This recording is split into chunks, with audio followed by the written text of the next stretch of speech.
Oui, après, peuvent reprendre le pouvoir. D'ailleurs, je vous fais remarquer au passage que les expériences de gauche au pouvoir en France sont très courtes.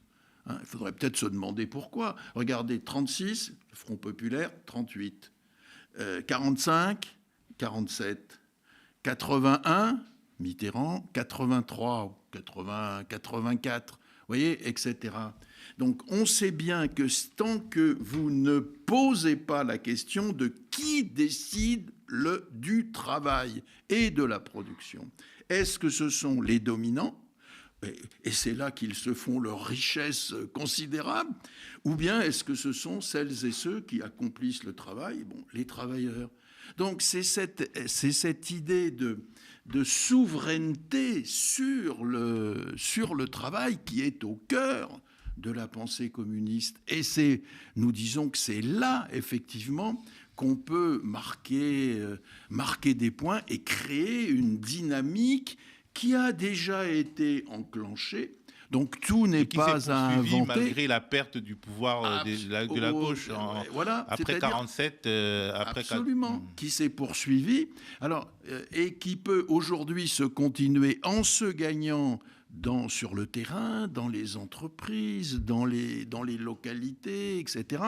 Et qui pose sans doute à un moment la question d'institutionnaliser ce qu'on a conquis pour que ça demeure valable et obligatoire pour tous. Donc qui pose bien à un moment la question de l'État. Mais ce n'est pas par l'État que ça commence. Ça commence par des conquêtes dans le monde du travail, et en particulier par l'idée qu'il faut donner la vraie solution au problème du travail.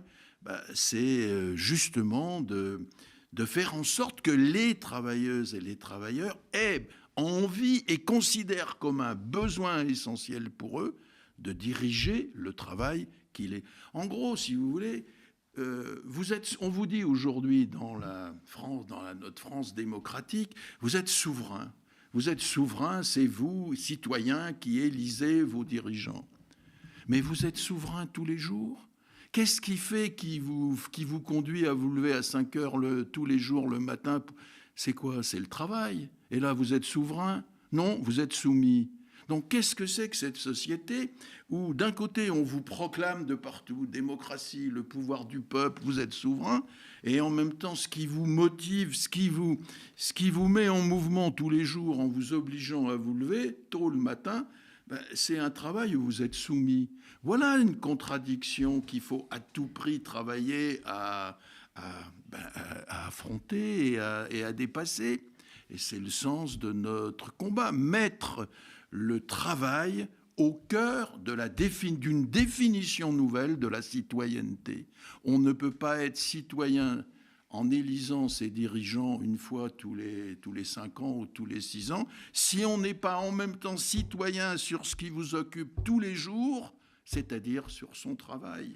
C'est ce que vous expliquez dans ce nouvel ouvrage paru à la Dispute, Le communisme qui vient, Bernard Vasseur, Bernard Friot. Merci à vous.